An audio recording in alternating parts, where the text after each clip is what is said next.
June 16, 1943, 0400 hours. A battered Boeing B-17 rolled down the runway at 7 Mile Drome outside Port Moresby, New Guinea. 16 .50 caliber machine guns bristled from every angle of the fuselage. The tail number read 41-2-666. The men who flew out of Port Moresby had a name for this plane. They called it Old 666, and they had a name for the pilot too. They called him the worst airman in the squadron. Captain Jay Zeamer Jr. was 24 years old. He had been passed over for promotion. He had failed his check ride in the B-26 Marauder so many times that his commanding officer had quietly stopped scheduling him. 7 months earlier, on a combat mission over the town of Lae in New Guinea, he had fallen asleep in the cockpit. Not dozed, asleep. His squadron mate Walter Krell had to punch him in the chest to wake him up. Zeamer had been wearing a Mae West life vest and a World War I steel helmet when it happened. Nobody in the 22nd Bombardment Group could explain it. Nobody could quite defend it either. Now, on the morning of June 16, 1943, that same man was climbing through the darkness toward 25,000 feet, alone, without fighter escort, heading 600 miles into the most heavily defended airspace in the South Pacific. Below him, the Solomon Sea stretched black and flat in every direction. Behind him, a 9-man crew sat at their stations and waited. One of them would not come home. This is the story of the plane nobody wanted, the pilot everybody doubted, and the 40 minutes over the Solomon Sea that changed everything. Jay Zeamer Jr. was born on July 25, 1918, in Carlisle, Pennsylvania. His family moved to Orange, New Jersey, and he spent his summers on the water in Booth Bay Harbor, Maine. As a boy, he rebuilt a car from salvaged parts, collected from a local junkyard. He built his own boat from scratch. He made Eagle Scout at 14, one of the youngest in his troop. The harbor shaped him in ways that were hard to measure on a service record. He learned to read weather from the color of the sky. He learned to navigate by the stars and by the shape of the coastline. He learned that water was indifferent to confidence and rewarded only preparation. His teachers remembered him as quiet, precise, and completely indifferent to what other people thought of him. That last quality would shape everything that followed. He attended Culver Military Academy in Indiana, then enrolled at the Massachusetts Institute of Technology, graduating in 1940 with a degree in civil engineering. He tried to enlist in the Navy. They rejected him. His eyesight failed the exam. He spent 3 months doing eye-strengthening exercises, walked back into the Army recruiting office, and passed. He earned his wings at Maxwell Field in Alabama in March of 1941 and was then posted to Langley Field in Virginia. The Army sent him to Patterson Field in Ohio to service test the new Martin B-26 Marauder with the 22nd Bombardment Group. This was a fast, demanding aircraft with a high landing speed and unforgiving stall characteristics. Pilots, who washed out of B-26 training, called it the Widowmaker. The aircraft demanded precise, sharp inputs on final approach. It punished hesitation. It punished pilots who were calm where they needed to be sharp, and loose where they needed to be precise. Zeamer was both. He could not pass the first pilot check ride. Not once, not twice. He failed it repeatedly, while men who arrived after him were promoted and given aircraft of their own. His friend Krell, who flew alongside him in those months, later explained the disconnect. He said Zeamer's temperament was simply wrong for that aeroplane. He also pointed out, carefully, that several pilots in the 22nd Bombardment Group had never completed the B-26 first pilot check either, including at least one squadron commander. The B-26 had a higher training accident rate than almost any other American aircraft of the war, but reputations travel, and Zeamer's traveled with him. There was also the matter of his manner. In group settings, at briefings, at the officers' club after a long day, Zeamer did not perform enthusiasm. He did not tell stories about missions the way other pilots did, with the hands moving and the sound effects and the punchline at the end. He sat quietly and listened, and occasionally asked a question that cut to the center of whatever was being discussed. Some men found this refreshing. Some found it unsettling. His commanding officers generally fell into the second category. A man who was not obviously on fire for the mission was easy to overlook when promotion lists were being assembled. After Pearl Harbor, Zeamer deployed to Australia with the 22nd Bombardment Group. He flew his first combat mission as co-pilot on April 6, 1942, attacking Japanese shipping in the Bismarck Sea. He was good in the air. Everyone who flew with him agreed on that. He was calm under fire in a way that unnerved some men and reassured others. He flew without visible fear and without visible excitement. He simply flew. The problem was that he could not get anyone to give him a plane of his own. On September 13, 1942, Zeamer flew as co-pilot on a mission over Leh. Somewhere over the target, with anti-aircraft bursts surrounding the formation and Japanese fighters probing the edges, Zeamer fell asleep. His pilot looked over and found him unconscious in the right seat, still wearing the Mae West life vest and the battered World War I steel helmet he had taken a liking to. Krell heard the story that evening in the officers' mess and told it for years afterward. He said it was the most inexplicable thing he had ever witnessed in an aircraft. Zeamer had somehow put on his emergency equipment as if from instinct, and then gone completely quiet. He was dragged back to consciousness by a punch to the chest, while enemy fighters were still in the formation. Zeamer told Krell that night that he was done with the outfit. He said they would never give him a command there. He said they would not even let him be a cook. His commanding officer, Lieutenant Colonel Dwight Devine, arranged a transfer. Zeamer moved to the 43rd Bombardment Group, flying B-17 Flying Fortresses. He arrived in September of 1942, assigned to the 403rd Bombardment Squadron. He was not checked out as a B-17 first pilot. He was given minor duties, errand work, administrative tasks. He described himself in letters home as the Squadron errand boy. Then, on November 20, 1942, the scheduled pilot for a solo photo reconnaissance mission over Simpson Harbor at Rabaul reported sick at the last moment. Rabaul was the most heavily defended Japanese naval and air base in the South Pacific. It sat at the northern end of New Britain Island and housed hundreds of aircraft, a major fleet anchorage, and rings of anti-aircraft artillery that had already knocked down dozens of American planes. No one volunteered. Zeamer stepped forward. He flew the mission alone. He came back with the photographs. The Army awarded him the Silver Star. Nobody who watched him take off that morning expected him to come back. The mission profile required flying directly over the harbor at high altitude, alone, without the protection of formation flying, holding perfectly level while the cameras ran. Any pilot who had been there before knew that Rabaul's anti-aircraft batteries would track a single aircraft for the entire time it was in their airspace. The Japanese fighters on the field could be airborne in under 2 minutes. Zeamer came home anyway, and the photographs were good. That flight changed the record on him. He was a B-17 first pilot now, whether anyone had officially signed the paperwork or not. He was transferred to the 65th Bombardment Squadron, 43rd Bombardment Group, 5th Air Force, based at Port Moresby. He flew more solo reconnaissance missions over some of the most dangerous targets in the theatre. He earned a second Silver Star. He earned the Air Medal alongside his early crew for helping sink a Japanese merchant vessel near Rabaul on January 17, 1943. He was promoted to captain in April of that year. He was named executive officer of the 65th Bombardment Squadron in May. And then he found the airplane. Old 666 had been sitting at the far end of the Port Moresby flight line for months. It was a Boeing B-17E with the serial number 412666, manufactured in Seattle in March of '42 and delivered to Hickam Field in Hawaii that May. The aircraft had served first with the 19th Bombardment Group, then been transferred to the 8th Photographic Reconnaissance Squadron, where a 3-lens trimetragon camera array was installed for high-altitude topographic mapping work. During a reconnaissance mission over Kavieng in December of 1942, the aircraft was badly shot up and grounded for several months, while repairs were made. Between the damage history and the tail number, the plane had accumulated a reputation for bad luck that men on the flight line talked about openly. Nobody wanted to fly it. When Zeamer became executive officer of the 65th Bombardment Squadron, he went out to look at it. He walked around the airframe twice in the afternoon heat. Then he went back to his quarters and started writing a list. Over the following 2 weeks, Zeamer and his crew performed one of the most ambitious field modification programs seen in the Pacific Theater. They replaced every .30 caliber machine gun position on the aircraft with a .50 caliber weapon. They mounted twin .50 caliber guns at both waist positions, something almost never accomplished in field conditions on a B-17. They added twin .50s in an overhead mount in the radio compartment.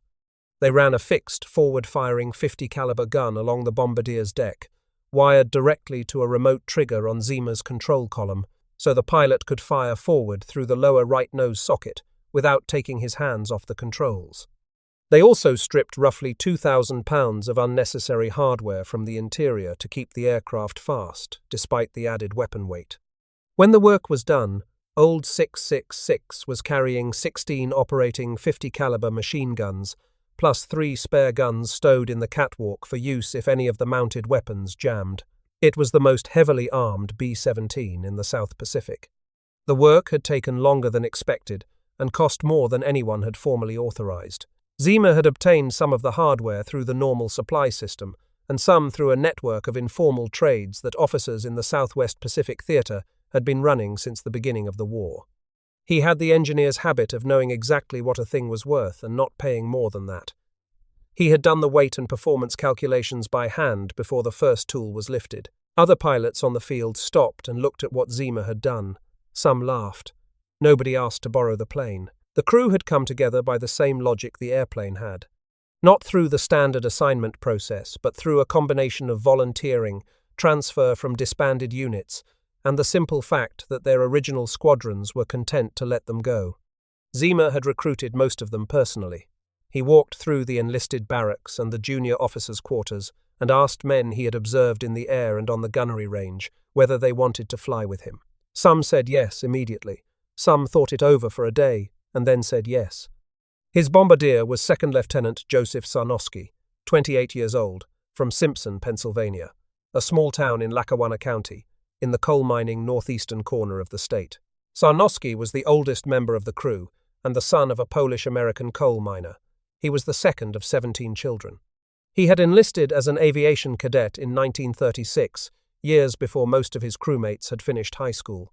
He was quiet, methodical, and very good at his work. He had been with Zeamer since the early months at Port Moresby and had never asked to be transferred. He had grown up in a household where 17 children shared limited space and limited resources, and where the measure of a man was what he produced rather than what he claimed. He brought that same arithmetic to aerial bombardment. The regular co-pilot was Captain Henry Deminsky. The regular flight engineer and top turret gunner was Master Sergeant Emil Thus. On the evening of June 15, 1943, both men reported to the medical station with malaria. Malaria was so pervasive at Port Moresby that entire missions had been cancelled because of it. Zeamer was given substitutes at the last moment. The substitute co-pilot was First Lieutenant John Britton, 23 years old, raised in the Yuma Valley of Arizona, a former athlete who had boxed on the team at the University of California at Davis and who had been in the Pacific since early '42. He had never flown with Zeamer before. The substitute navigator was First Lieutenant Ruby Johnston, 25, from Pensacola, Florida. The other 5 crew members were Sergeant Johnny Abel, who normally operated the belly turret but moved to the top gun turret for this mission, taking the place of the grounded Thus. Technical Sergeant Forrest Dillman of McCook, Nebraska, the squadron armament chief, who took the belly turret for this flight only. Technical Sergeant William Vaughan, the radio operator. Technical Sergeant George Kendrick, who had transferred from the 8th Photo Reconnaissance Squadron specifically because of his expertise with the Trimetragon camera system and would operate both the camera and the waist guns. And Sergeant Herbert Pugh, the tail gunner. Before the crew boarded, Kendrick told Zeamer he did not want a second waist gunner. He said he did not want to be bumping into anyone back there. Zeamer gave him both positions to himself. The mission had 2 objectives. The primary task was a 22-minute straight and level photo mapping run along 127 miles of the western coast of Bougainville Island, focusing on Empress Augusta Bay. That coastline had never been accurately mapped. The existing Allied charts were German Admiralty surveys produced around the year 1890, full of errors, with reefs marked in the wrong positions and depth readings that bore no relationship to what was actually underwater. American planners were already working toward an amphibious landing on Bougainville as part of Operation Cartwheel, the Allied campaign designed to cut off and neutralize the Japanese stronghold at Rabaul. Without accurate charts, any assault wave landing on those beaches would be threading reefs in the dark. Boats would grind on submerged rock. Engines would flood in the surf. Men would drown before they reached the shore. The planners knew this. They had been trying to get a reliable survey of that coastline for months. Every previous attempt had either come back with incomplete coverage or had been driven off before the cameras could run. This was the mission that had to work. The second objective had been added the night before. At 10 o'clock on the evening of June 15, Zeamer's telephone rang at quarters. A duty officer from the 5th Air Force command post told him that Naval Intelligence wanted Buka Airfield photographed on the same trip. Buka sat at the northern tip of Bougainville, roughly 70 miles north of Empress Augusta Bay. It was a major Japanese fighter base. Zeamer refused. He said he was flying one mission and was not going to have the plan changed at the last moment. The duty officer told him the orders had already been cut. Zeamer said he had heard that and hung up. As Old 666 taxied toward the runway at 0400 hours in the pre-dawn darkness, a jeep cut across the taxiway and stopped in front of the nose. A ground officer ran up and passed a folded set of orders through the cockpit window. Zeamer put them in his shirt pocket without reading them aloud. He released the brakes and taxied around the jeep. The B-17 lifted off and climbed through the warm, heavy air over the Owen Stanley mountain range. The peaks below reached 13,000 feet. Zeamer brought the aircraft up to 25,000 feet and turned northeast across the Solomon Sea. The sky was clear from end to end. There was no fighter escort. There was no other Allied aircraft within 300 miles in any direction. Mapping required perfectly clear sky, perfectly straight lines, and perfectly steady flight at a precise altitude. You could not turn aside. You could not dive away. You flew straight and level and kept the cameras going until the run was complete. Old 666 reached the northern tip of Bougainville at approximately 0730 hours. The bomber had arrived roughly 30 minutes early. The sun was not yet high enough to give the ground relief the cameras needed for the primary run. Somewhere during that wait, Zeamer made a decision. He would do the Buka overflight after all. He later said it was the worst command decision of his career. From 25,000 feet, belly turret gunner Forrest Dillman looked down through his sighting glass at Buka Airfield and began counting. He counted more than 20 Japanese aircraft parked on the field, wingtip to wingtip. There were more in the revetments along the runway perimeter. As he watched, small figures began running across the grass toward the nearest fighters. The engines on the first aircraft in line began turning over. What Zeamer did not know, what no one at 5th Air Force had known, was that the Japanese had moved a major fighter unit to Buka the previous day. These were the aircraft of the 251st Naval Air Group, recently repositioned from Rabaul in preparation for a planned strike against American positions on Guadalcanal. The pilots were experienced. The aircraft were the Mitsubishi A6 M30, Model 22, capable of over 300 miles per hour at altitude and carrying both rifle-caliber guns and 20mm cannon in the wings. These were front-line interceptors whose pilots had been fighting over the Solomons for the better part of a year. Old 666 had just photographed their airfield from directly overhead, and now they were climbing. Zeamer turned south and began the primary mapping run. The cameras switched on. Kendrick crouched over the trimetragon array, watching the 3 lenses sweep the coastline below in overlapping strips. The run had to be perfectly straight and perfectly level at exactly 25,000 feet. Any deviation would introduce geometric distortion into the photographs that would make them useless for cartographic work. The charts being built from this film would guide landing craft through reefs that could tear a hull open. The run was 22 minutes long. It began.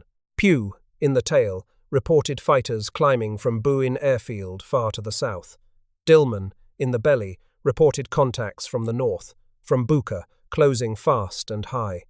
With approximately 1 minute remaining in the mapping run, approximately 17 Japanese aircraft were converging on Old 666 from multiple directions.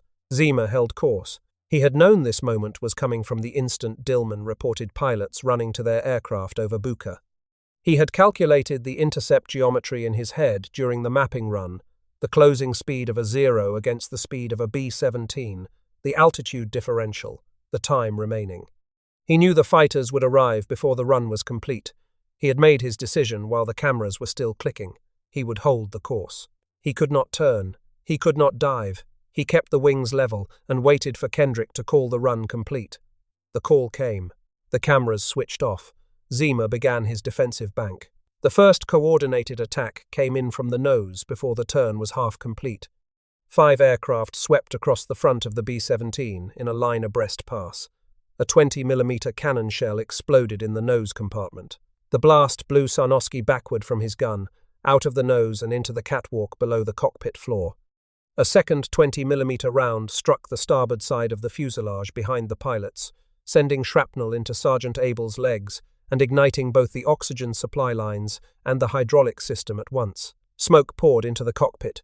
A third round tore through the plexiglass nose combing directly in front of Zeamer, demolished his rudder pedals and instrument panel, broke his left leg above and below the knee, gashed his right wrist to the bone, and drove fragments of metal into both arms. Zeamer did not pass out. He pushed the nose down. Navigator Johnston and Sergeant Abel beat the oxygen fire out with rags and their bare hands. Johnston had never done this before. He was a substitute navigator on his first flight with this crew, handed the assignment 48 hours earlier when the regular man went down with malaria. None of that mattered now. He worked the fire alongside Abel with smoke filling the cockpit and shrapnel still tearing through the fuselage. The hydraulic fluid burned blue before Abel smothered it with a jacket pulled from the floor. Johnston was hit across the top of his head by a fragment during the work and kept going. In the nose compartment, Sarnoski had regained consciousness. He was on the floor with a wound in his side the size of a closed fist. Johnston reached him and asked if he needed help. Sarnoski said not to worry about it. He said he was all right. He turned onto his hands and knees and crawled back to his gun. A second Japanese aircraft was already lining up for a pass from the front. Sarnoski reached his position, got the gun up, and drove the attacker off. Then he collapsed across the mount. He did not get up again.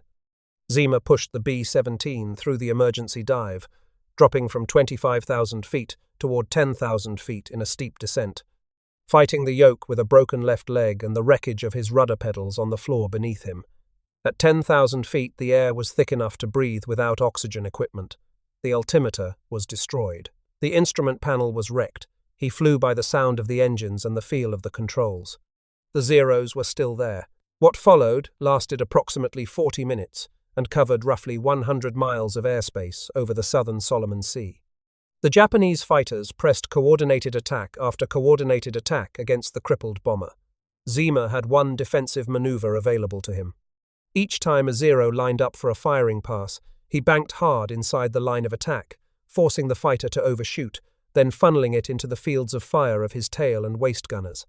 The maneuver required precise timing, smooth control inputs, and the ability to hold a clear picture of the entire fight in his head, while blood soaked through his clothing and his vision narrowed at the edges. He did it again and again for 40 minutes straight. The guns never stopped. Abel fired from the top turret with shrapnel in both legs. Dillman worked the belly. Pugh hammered from the tail. Kendrick ran between the two waist positions, firing one gun and then sprinting to the other, covering both sides of the aircraft alone. Vaughan left the radio long enough to fire a burst at a Zero that came up underneath the fuselage and then went back to his set. Brass casings piled up on the floor around each position. Zeamer was hit again. A near-miss cannon burst opened a new gash across his forearm.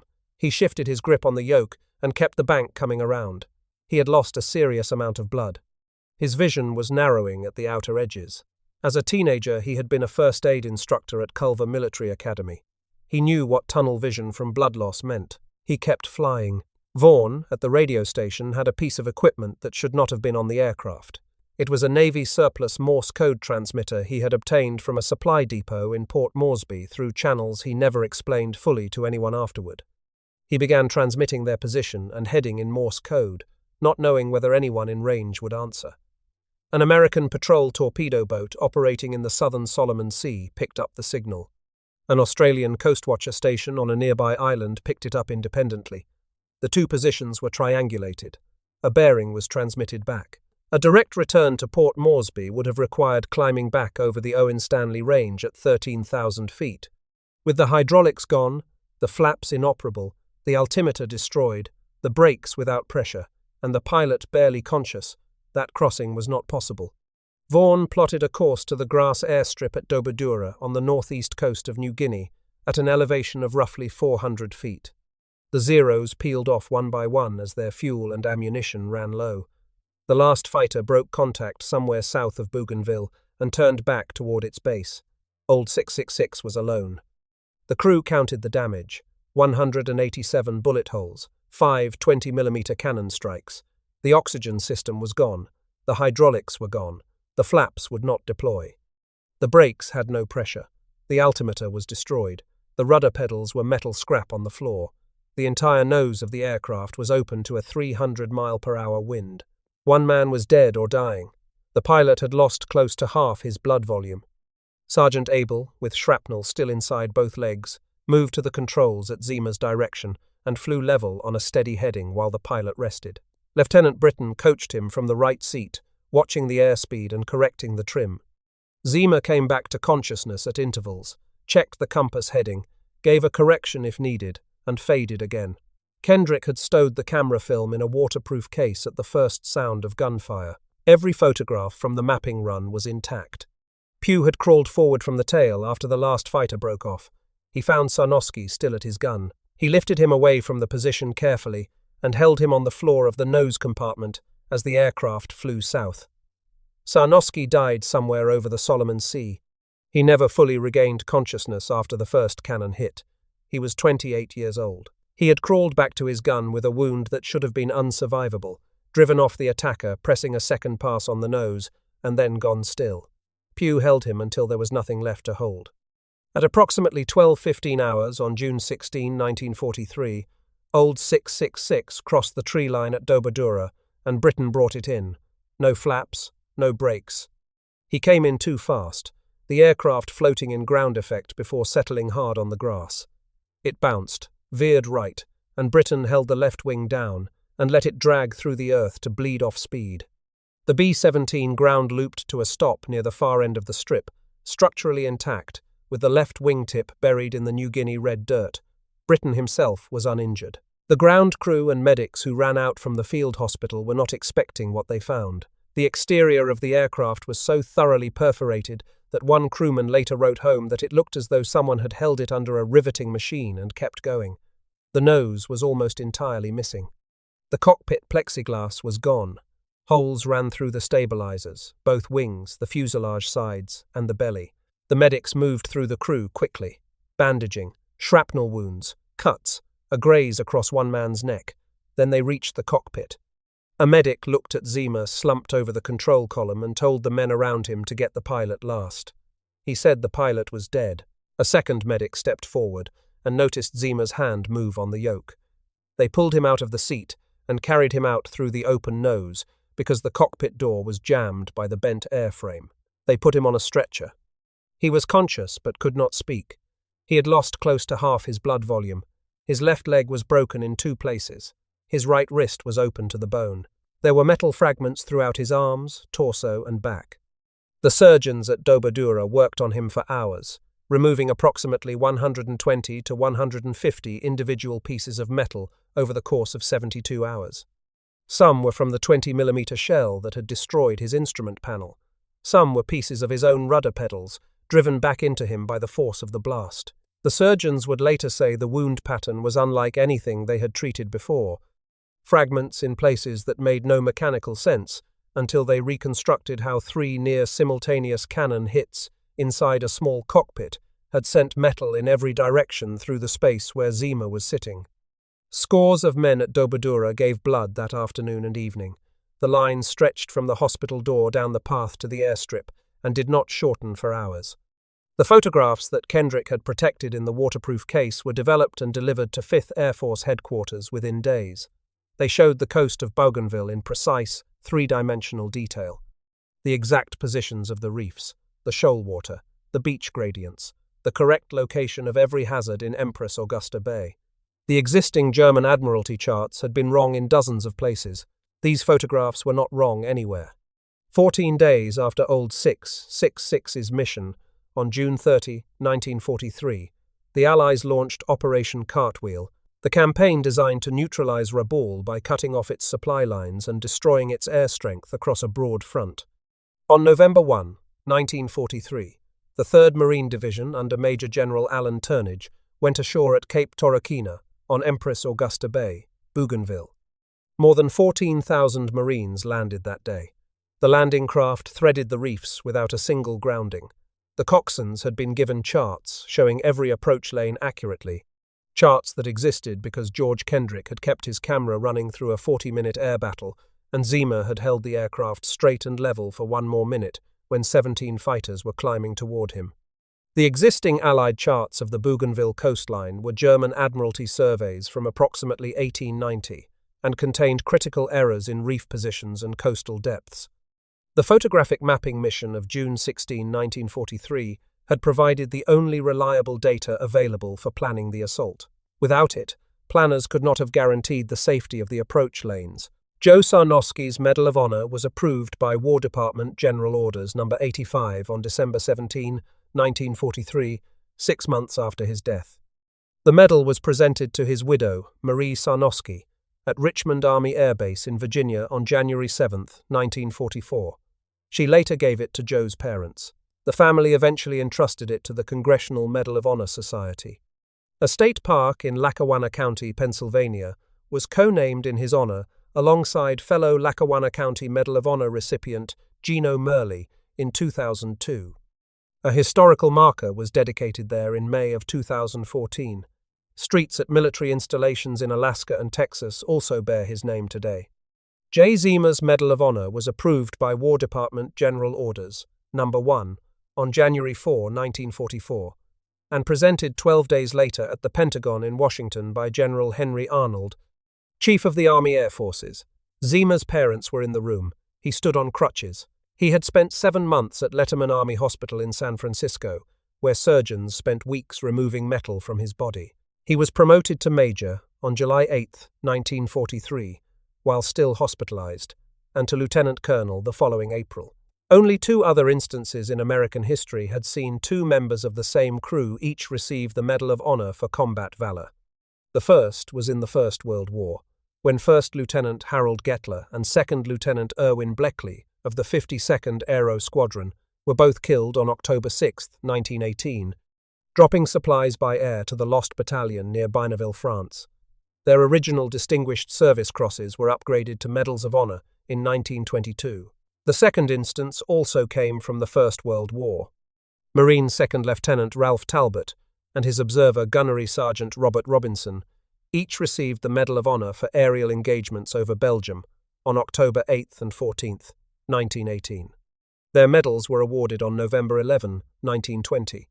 Zeamer and Sarnoski were the third such pair in American history, and the first of the Second World War. The 7 other surviving crew members each received the Distinguished Service Cross. Together, the 9 men of Old 666 became the most highly decorated single air crew in the history of the United States Army Air Forces, a distinction the crew of that mission still holds. The medal recommendation had been written by Colonel Marion Cooper, Chief of Staff to 5th Air Force Deputy Commander Major General Ennis Whitehead. Cooper was not simply a staff officer. Before the war, he had co-directed and co-produced the 1933 motion picture King Kong. As a combat pilot in the First World War, he had been shot down, wounded, and held as a prisoner of war. He later tracked down Frank Luke's grave near Morveau in France in January of 1919. He knew exactly what it looked like when a man gave everything in the air. He wrote of Zeamer that he considered the mission above and beyond the call of duty, comparable to the actions of Lieutenant Luke, who stood alongside Eddie Rickenbacker as one of the leading American flying officers of the First World War. General George Kenney, commander of 5th Air Force, endorsed the recommendation. General Arnold approved and presented it. Zeamer was discharged from active duty on medical grounds on January 18, 1945. He returned to the Massachusetts Institute of Technology and earned a master's degree in aeronautical engineering in 1946. He went to work at Pratt & Whitney in Connecticut, then Hughes Aircraft in California, then Raytheon in Massachusetts. He lived quietly and worked in engineering for decades. He rarely spoke about what had happened over Bougainville. When he gave interviews in later life, he talked about the crew. He talked about Sarnoski going back to his gun. He talked about Britain landing the plane with nothing working and walking away from it without a scratch. He talked about Vaughan at the radio, transmitting in Morse code on equipment nobody was supposed to have to a station nobody knew would be listening. When people tried to make the story about Zeamer alone, he redirected them. He said the mission had 9 men on it.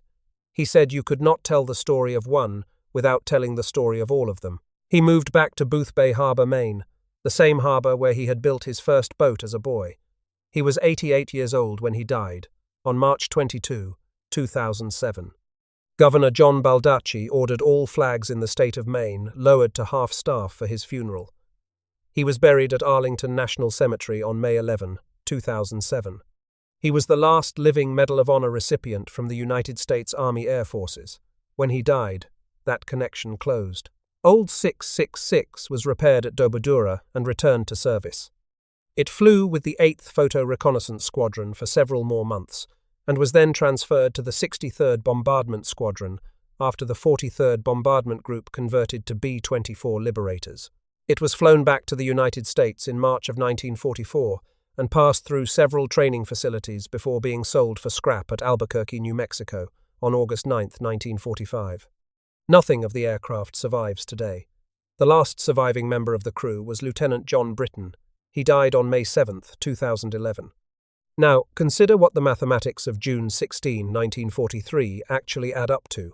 1 aircraft, 9 men, 127 miles of coastline, mapped straight and level while under fire. Approximately 17 Japanese fighters engaged, 187 bullet holes counted after landing, 5 20mm cannon strikes absorbed, 1 man killed, 4 wounded. The pilot nearly bled dry in his seat. 40 minutes of sustained combat with the nose of the aircraft open, the instruments gone, and no fighter escort anywhere within 300 miles. 8 hours total from departure to touchdown. More than 14,000 Marines put safely ashore 5 months later, on beaches mapped accurately for the first time in recorded history. The question that comes up whenever someone first hears this story is the same one people ask about anyone who does something past the ordinary limits of endurance. How do you account for it? How does the worst airman in the squadron become the last Medal of Honor recipient in the Army Air Forces? Part of the answer is that the label was always wrong. The B-26 check ride failures and the sleeping incident over Leh were real, but they were symptoms of a misfit, not a failure. Zeamer had been placed in the wrong aircraft and the wrong role for 2 years. The B-26 demanded a reactive, knife-edge precision that was foreign to his nature. The B-17, heavy and deliberate and capable of absorbing punishment that would destroy a lighter plane, suited him exactly. The moment he was left alone in a B-17 over Rabaul in November of 42, everything that had made him look incompetent in the B-26 disappeared.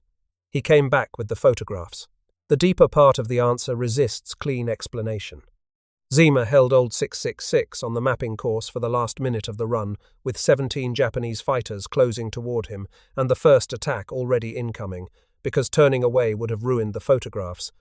And ruined photographs meant the Bougainville beaches stayed unmapped, and unmapped beaches meant landing craft in the dark among reefs that nobody could see. He understood that consequence. He understood it while he was being shot. He stayed straight and level. He had spent 2 years being told he was the worst airman in the squadron. He had been passed over, transferred, and assigned to errand work while other men flew. He had assembled his crew from men. Other captains were glad to let go and armed his aircraft with hardware nobody else had bothered to claim. And when the moment came that defined everything, he held the line for 1 more minute, with Japanese cannon fire coming through the nose, because the photographs had to be right. That is what it cost. 1 more minute, and everything that followed. Most people who watch this video have never heard the name Jay Zeamer. Most have never heard of Joe Sarnoski, or Ruby Johnston, or Forrest Dillman, or the 8-hour flight that mapped the coast the 3rd Marine Division walked ashore on in November of 43. These names are in the archives. They are in Medal of Honor citations and squadron morning reports and decades of careful primary source research. They deserve to be said out loud. If this story reached you, press the like button. Not for this channel, for the 9 men on that airplane, and for the one who never came home from it. Every like sends this video to someone new, someone who has never heard Sarnoski's name, someone who does not yet know what happened over the Solomon Sea on June 16, 1943.